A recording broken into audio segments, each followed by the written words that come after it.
Hi everyone, and welcome to Jacob the Analyst channel. And yes, this is me, the guy making and doing the videos and the voices. This is how I look like.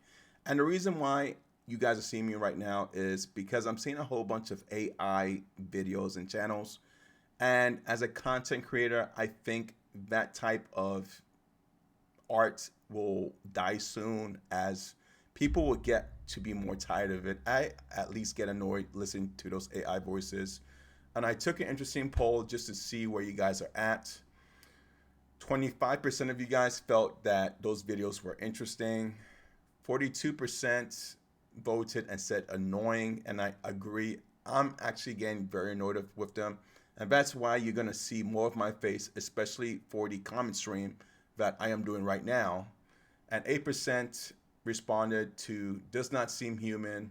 19% says great, but too many Abby videos, clickbaity. And 6% said in one video, one guy or robot pronounced Steiner's last name wrong, Steiner. It's those type of things that I'm noticing. I'm sure you guys are noticing those as well. And again, shout out to people trying to do your thing, but I want to at least bring a human element in this channel because I think that will be lacking in the future as more people turn towards AI. All right, let's get into today's comment stream, and I want to just focus on the Abby Steiner race that occurred this weekend. I did a video already on Caitlin Tui. Make sure you guys check out the comment stream to that. Very interesting observations by a lot of people. Let me bring my screen on here really quickly so I can make sure you guys are seeing it well. Excuse me, I have a little bit of a cold. And let's go through the comments. So this reaction comment stream is on the video I posted a day ago that has reached 7.5 thousand views. Thank you all, my supporters and subscribers. You guys really help out a lot. But it's also important that I engage with you to hear you guys out. A lot of you guys have some very good points, excellent suggestions. And it was even helpful in the Caitlin Tui video where I wish I had this type of community when I was running long distance back in the day, because seeing how you guys think, I was like, maybe I should have used that approach. Because in track and field in my day, my coach always says pace yourself, and I'm like, is that the only thing you could say is pace yourself? Obviously he was a sprinter coach, so I don't think he knew much about long distance.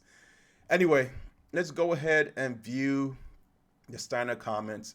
When I go through YouTube videos as well, I love reading comments because I learn a lot more than the actual video, because people give their experience and their thoughts, and I dive deep into the comments while I'm listening to the video myself.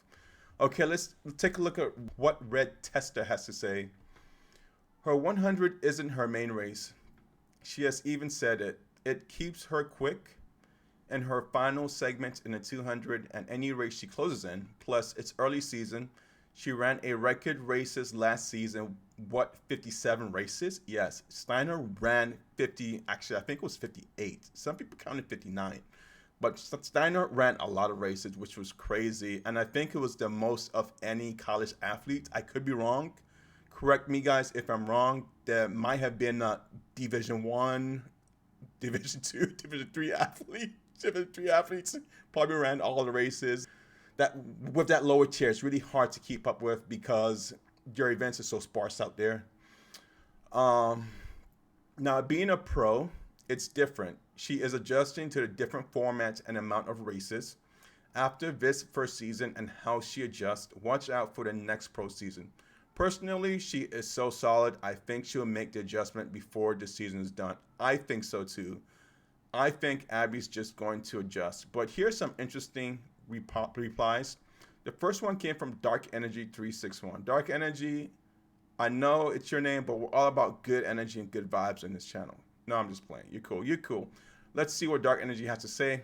Anybody arm swinging like that? No, that's weird. I ran 11:20 and 100 in high school, but them arms, no, no, no. Well, Dark Energy, those arms are definitely unique, and I think it fits Abby's body type and her pretty well. I wouldn't have anybody just recommend using those arm swings, but for Abby, it's hers to own and keep. Let's see what Track and Ace has to say, and make sure you follow Track and Ace YouTube channel. I like his content. He goes into the top female athletes and he breaks it down to like 20 to even sometimes 30-minute video. A rare of a kind in YouTube, where most videos are like 2 minutes. And I'm trying to even break the habit where I'm seeing myself doing 5-minute videos. But Ace offers so much, so make sure you check out his channel. He replies and says, it works for her though, and she's done well with it, so no need to change her style. I definitely agree with Ace right there. And Ace posted a main comment. This was actually a very good video. Thank you, Ace. He goes on and says, I appreciate your weekend recap so much, Jacob, as it's tough for us sometimes to get our hands on this information. Definitely. One thing that's lacking about track and field that I noticed is athletes don't post your events. And the marketing, which I've talked to about with FBI and other guys, as far as my subscribers here, you guys definitely agree that it has to be done better. And it could be simple as athletes just posting where they will run and what your events would be and what venue and all that information. I think that will boost the viewership in track and field by, I'd say, a conservative 20% easily. Even if your numbers are so small, for example, Jenna Prandini might think her numbers are small, but if she posts an event, who knows, that could spin into a domino effect of people sharing it with other people. And so the viewership might be larger. And that's just one athlete, but imagine if every single athlete just started doing that. All right. Track and Ace goes further to say, I'm glad Abby has finally done the 100 as a pro this season to get her feet wet in it and work on her starts, which is still a problem. Yes, Abby's start is definitely a problem. I will give Abby some patience during her rookie season as she gets adjusted to it, but hopefully during the off season, she kind of improves that start. And I see things in a bigger picture. She's already doing phenomenal in the other events.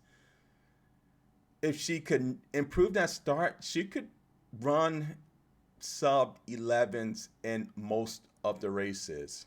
And I even believe that she can average, she can even average sub 11s each season if she just works on that. Now, one guy commented and said she needs to work on squats and strength. But again, guys, you gotta think of it as give and take. If you focus on one thing, you might lose out on those other things.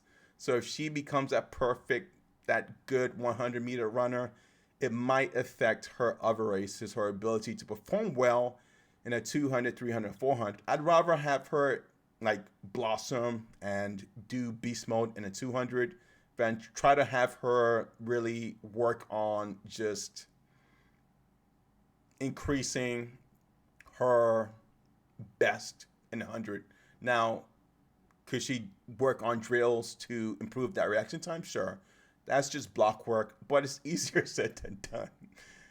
You guys, at least half of you guys ran high school, and I think 20% of you guys ran college track. And block work is it's just something you just work on. You try to improve, but there's no perfect science in it. I can remember most sprinters back in my day were always doing it, but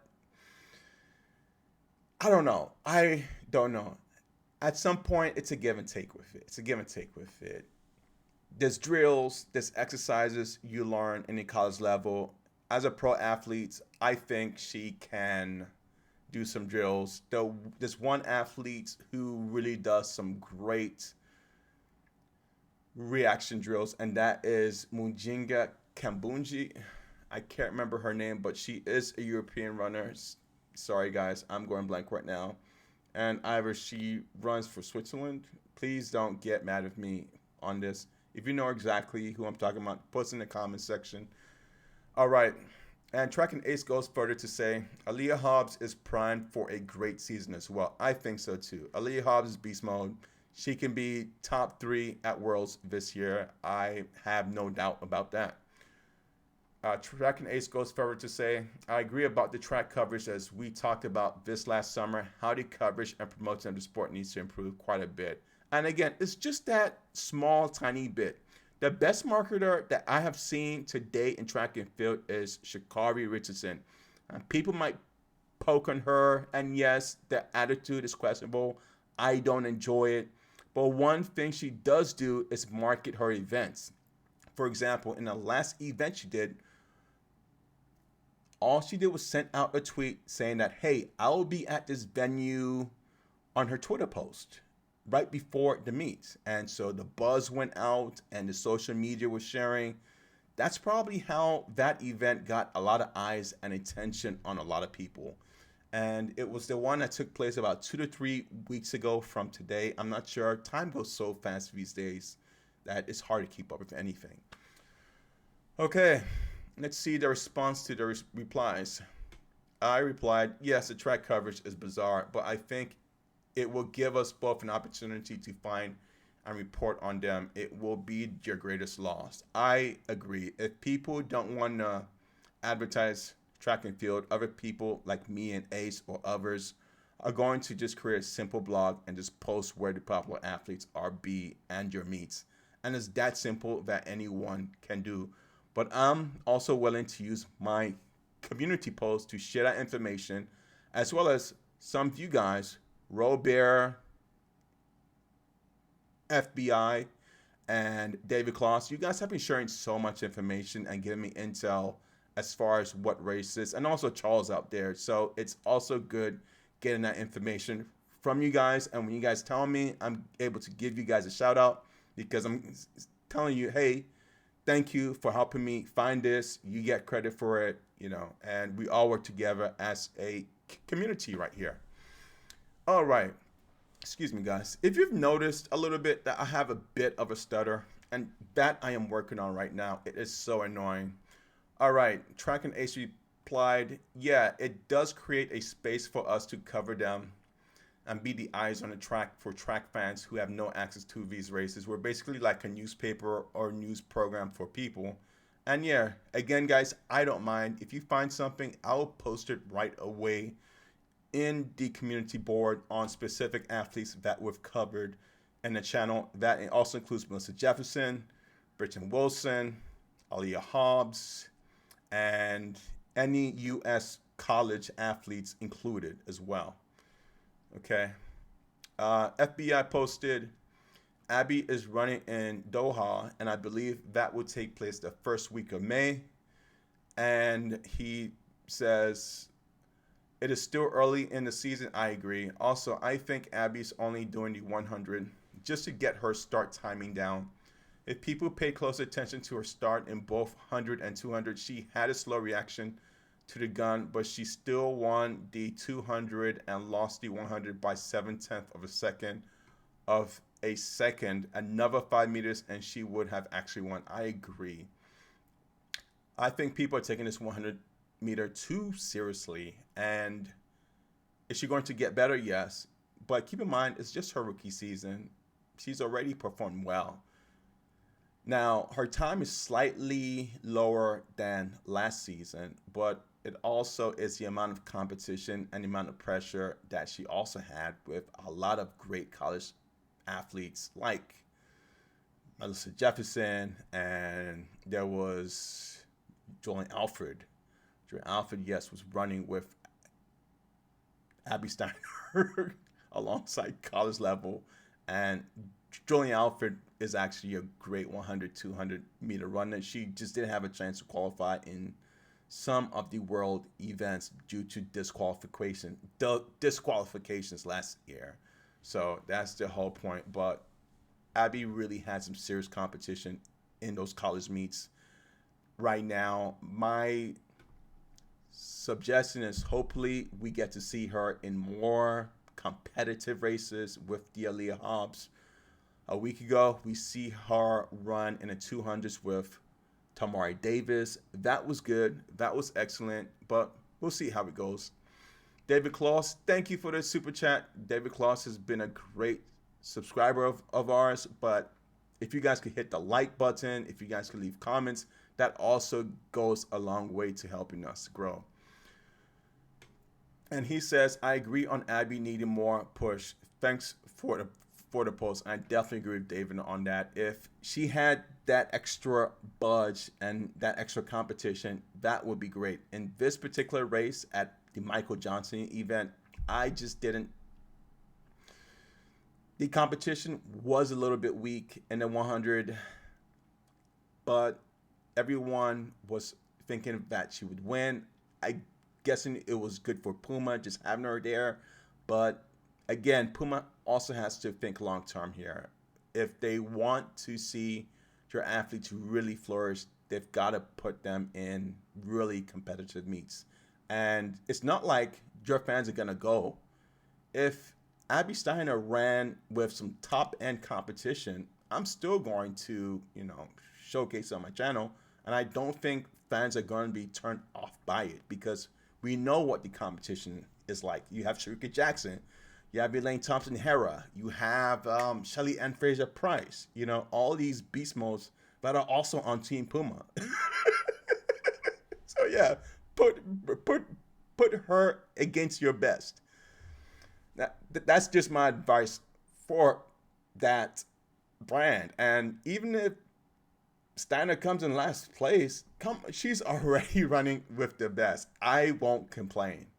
All right, Raven Homeless Mania Arizona says, I'd like to see Abby give the 800 a shot. Her unusual running style might be more efficient over 2 laps since she's so relaxed. That's a possibility. Abby Steiner running the 800. Yes. My concern is in already past college and going to her professional year, bumping up that extra step might be challenging because it requires greater endurance. But I'd give that a possibility as well. I think, and funny he said that because I left a comment saying, on the flip side, I think Caitlin Tui should give the 800 meters a shot because she's the type of person that has the strength and endurance already. And I think she'll do great at that lower end race because 800 would be nothing for her. It would be like a walk in the park. And she has great upper body strength and endurance to really crush it. So if Caitlin Tui wants to step back and tell coach or her pro Adidas contract, hey guys, I'm not feeling long distance anymore, I'm going to step it down, I think she can crush the 800 and even break the record just from what I have seen her do in the long distance. And she has so much stamina and range. She could run 2 or 3 800 meter events in one day and not be tired. Now, I might not know what I'm saying, but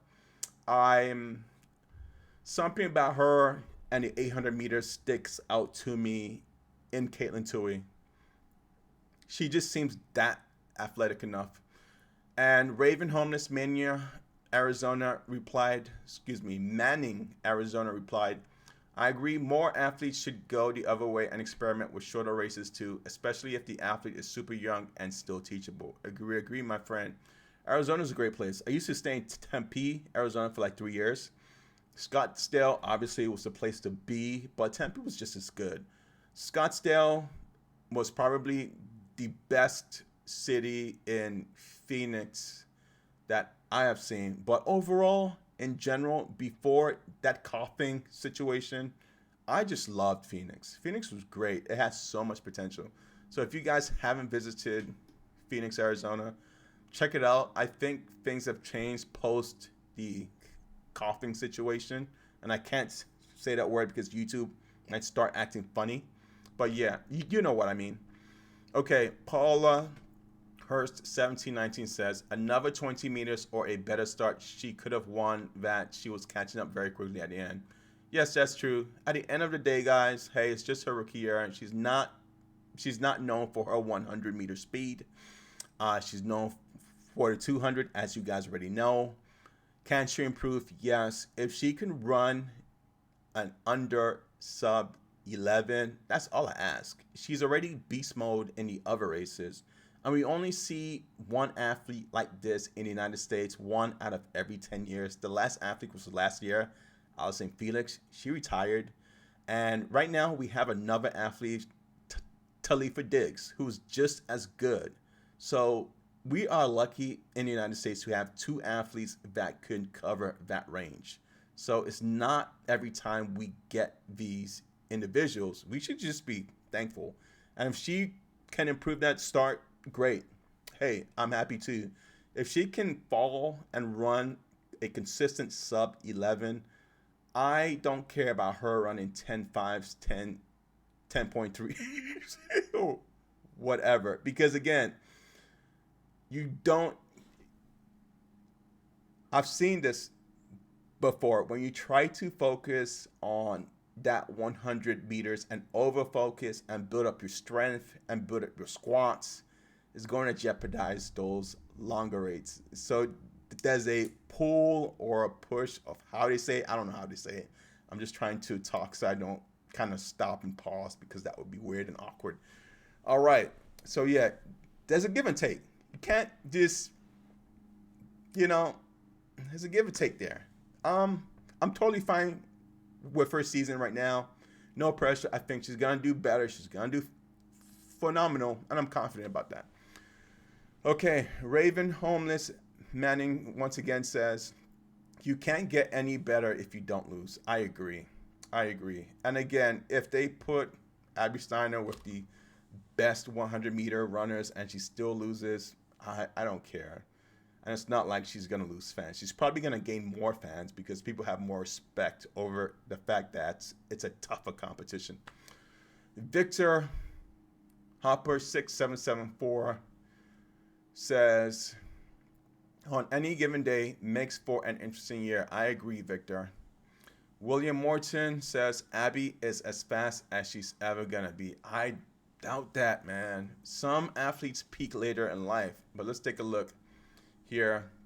Madman One Rug says, Sharika Jackson was not that fast until she reached the age of 27. That's when you reach your peak. Abby is only 23. I definitely agree with Madman. Athletes at this stage, if they take good care of, number one is diet. To me personally, because as an athlete, or I won't even consider myself an athlete. I was not an athlete, guys. So forget about that. As a person who studies health, and especially if you participated in sports, controlling your diet and controlling your intake of certain foods, some people find it very tough. But if you have that discipline, you got to start there. And then you start like being focused on your daily routine and exercise and making that as part of your habit or life cycle. It's tough. One is tough because, especially in the United States, food is tempting. Food is very addictive. That coffee we love to go for every morning, depending on your blood sugar level, you might need less or more of it. You might not need to drink the whole cup. You have to worry about the size of your body, your weight, so many things. We're not going to get into. All right. 392 Cat Pack 3. She's going to run into more stiff competition the further she goes. They doing her just like they did Matt Bowling up to fail. If you ask me, I think Prandini is faster and better athlete. Prandini has been in the Olympic circuit for some time now, and I think Prandini is definitely one person that takes good care of her health, and she's been very competitive for a while. She's a great example of a strong athlete who just, in general, I think she loves just track and field. People who have been in this game past pushing 26, 27, 28, they love it. I don't think Abby's gonna, Obviously, she's going to go into stiff competition. Right now, it seems like there's a whole flood of female athletes who are just into track and field this season that I've noticed that had came out of nowhere, or maybe it's my out of my ignorance. I did not notice them, but there's been so much this season, and it's crazy. But I don't think anyone's setting her to fail or Matt Bowling.